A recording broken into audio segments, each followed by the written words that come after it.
My name is Kate, and this is my story from the Seoul. I was born in South Korea, in Suwon, to two very young parents who I guess just weren't really ready for a child.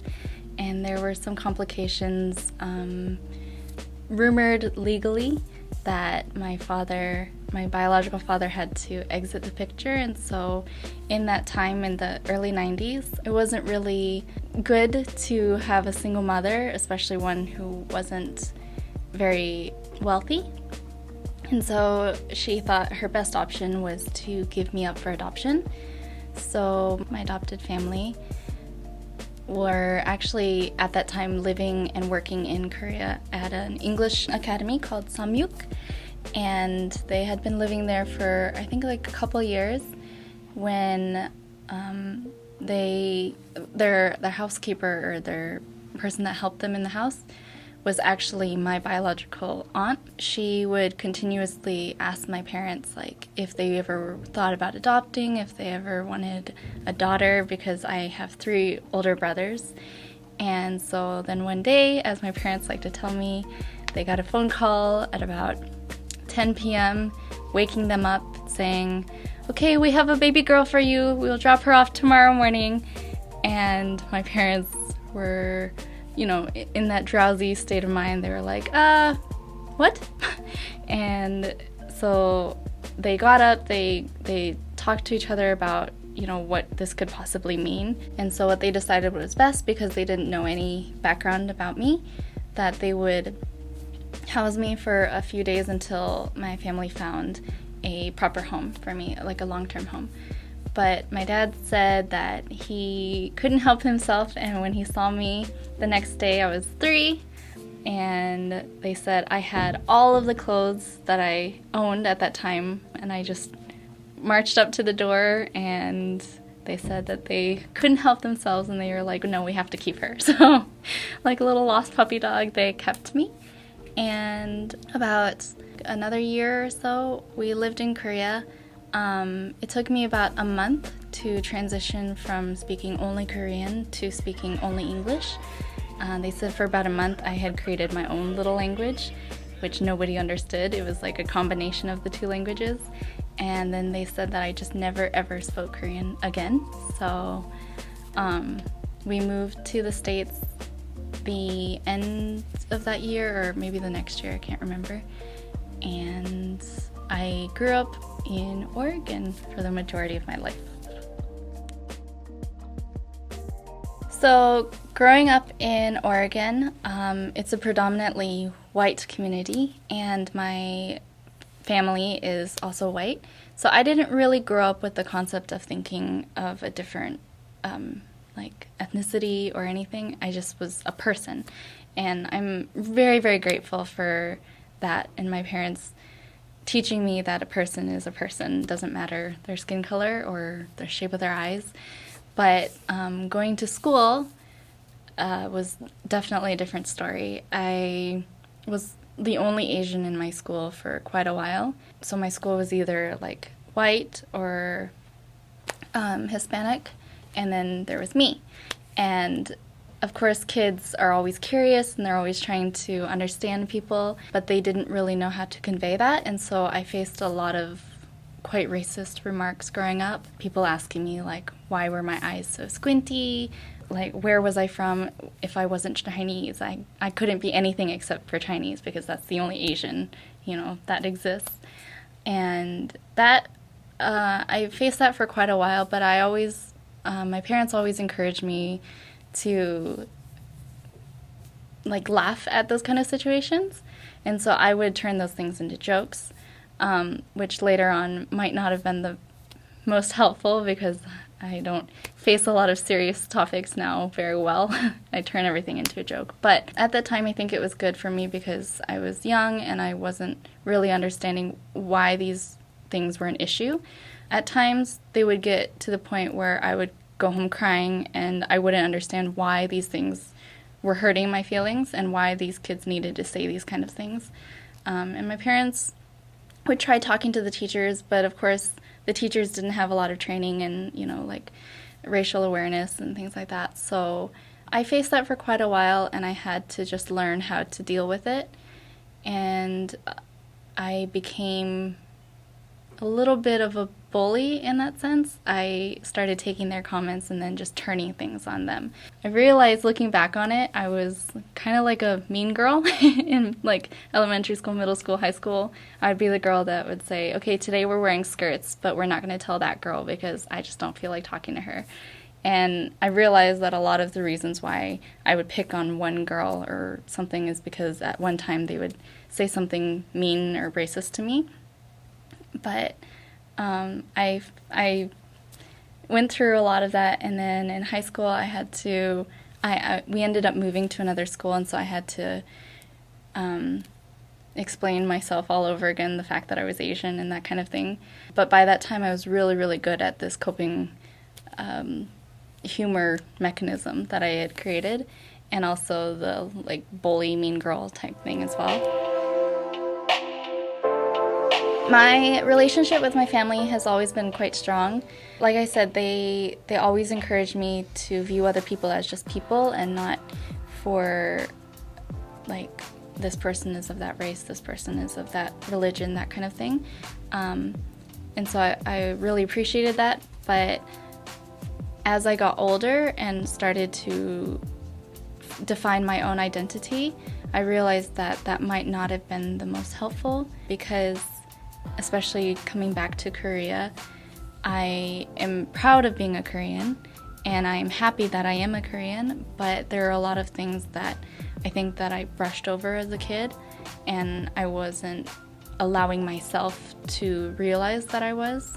For example, because I had been just like a normal person my whole life and not like of a certain culture or anything, when I went to college was actually probably the first time that I had major interactions with other Asians. And that was, I mentioned that I had a lot of like racist situations growing up, but that was probably the most outsider that I had ever felt, was going to college and meeting other Asians, because those Asians, although they might have also faced situations like I did, they didn't, they always had like a background of Asian culture. So like their parents were Asian, their friends were Asian, and for me, I didn't have any kind of connection like that with my background. And so they just didn't really know how to interact with me. They would like say, well, you act white, so you should hang out with the white kids. But then the white kids would be like, well, you're Asian, so obviously you should hang out with the Asians. And so I just found myself kind of like lost for a bit. And at that time, I was really interested in different cultures.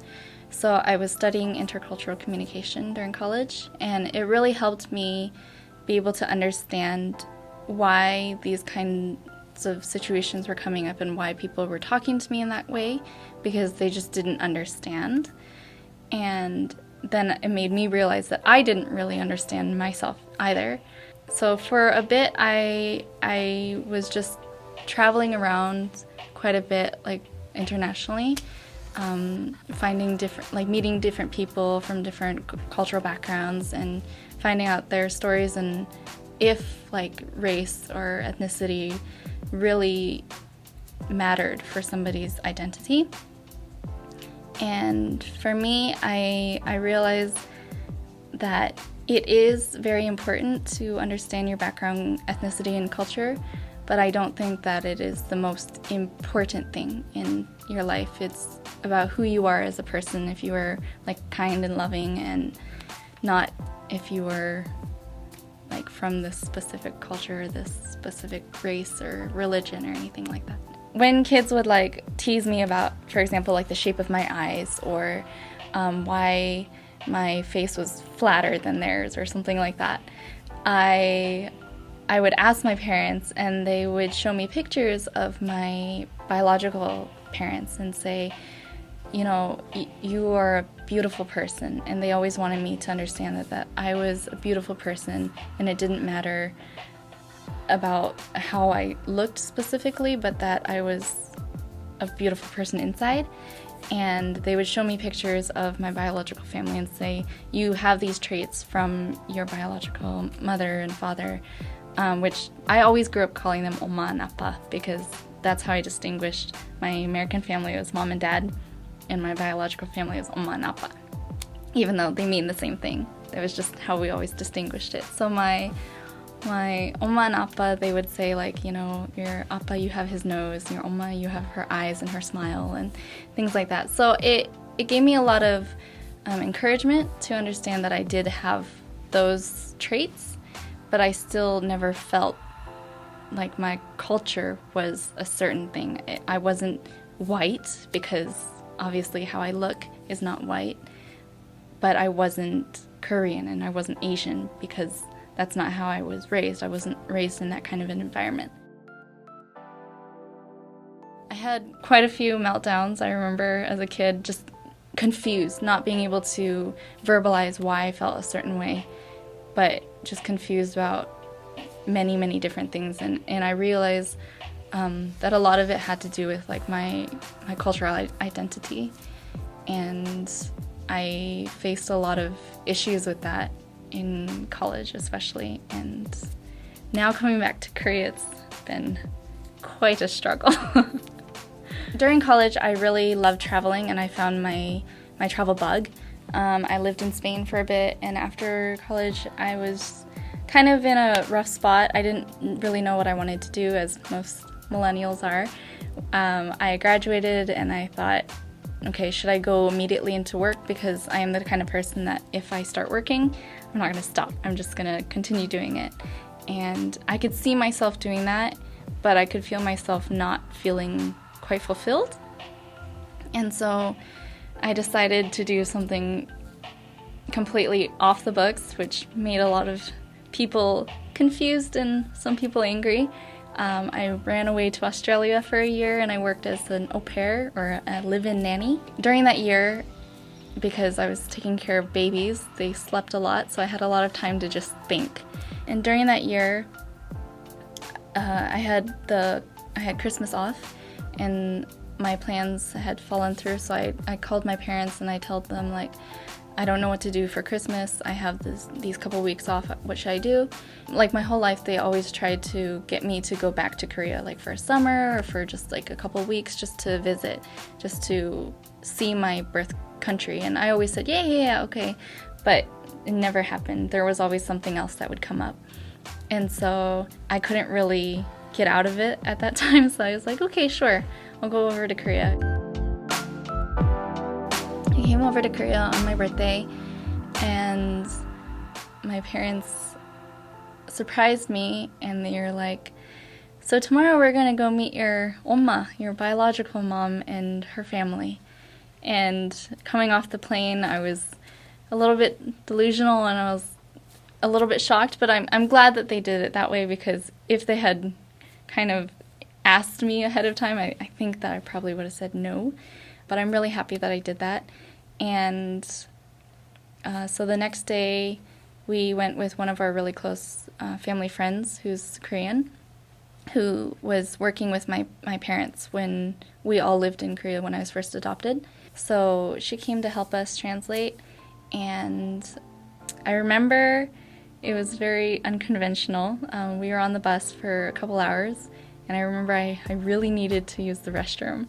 And I was like, I don't want my first encounter with my oma that I haven't seen in 20 years to be, I need to go to the bathroom. We asked our family friend if she could text her and say, can you wait in another area while I went? And she was like, yeah, okay, we'll do that.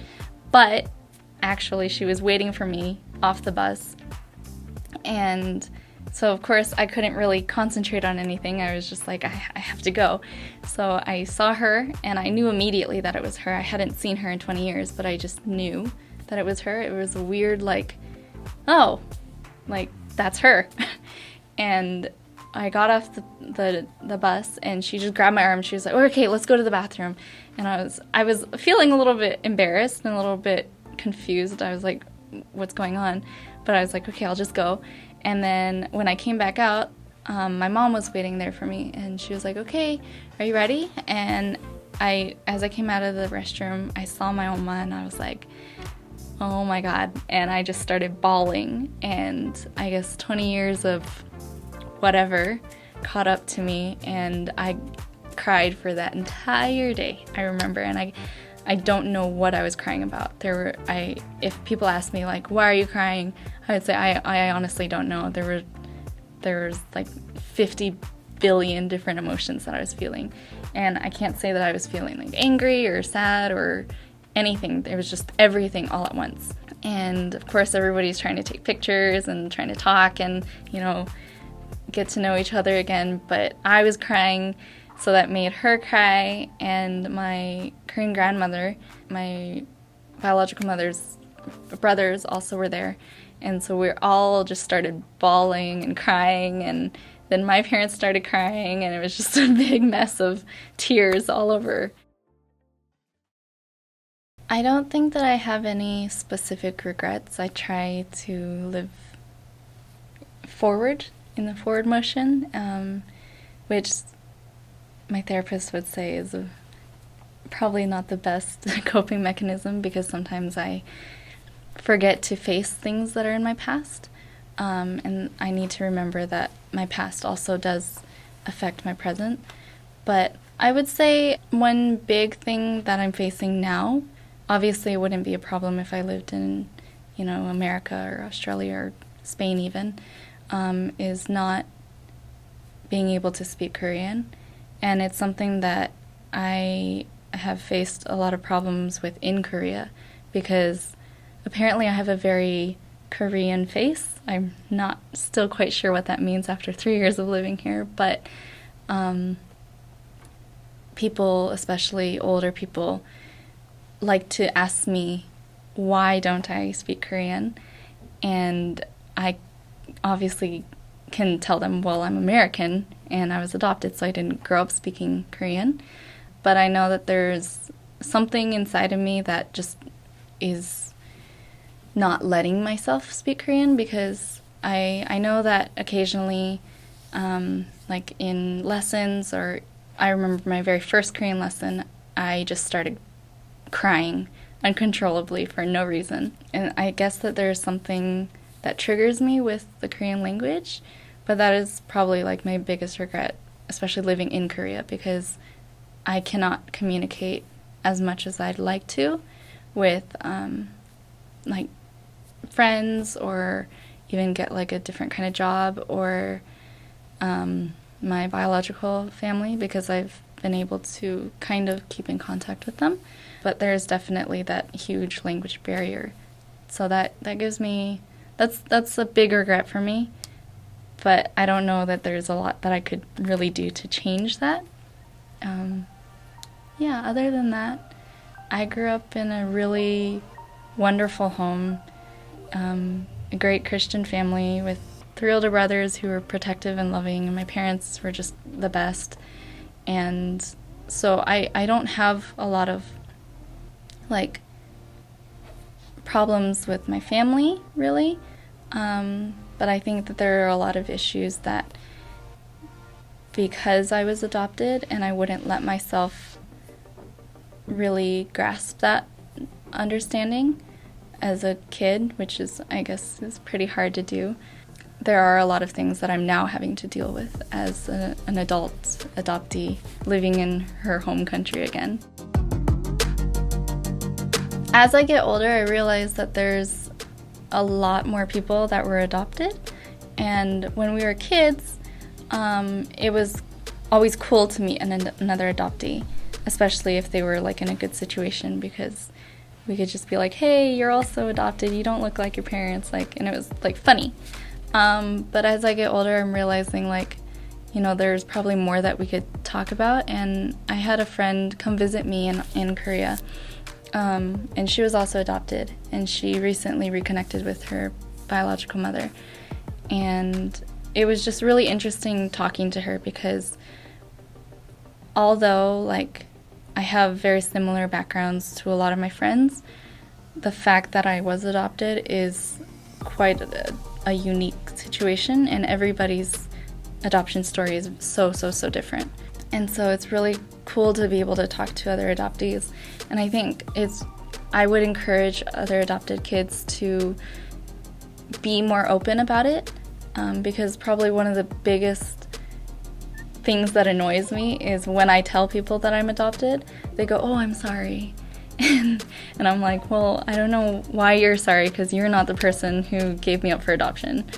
So I think the more we normalize the subject, I think the better it is to help people understand, like, this isn't a taboo subject. This is something that we should discuss. And especially in Korea, Korea has one of the biggest export of children to international adoptions.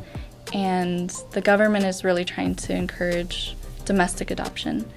But the society here still has a very high stigma against it because of like bloodlines, and just the idea of raising another person's child is daunting for a lot of people.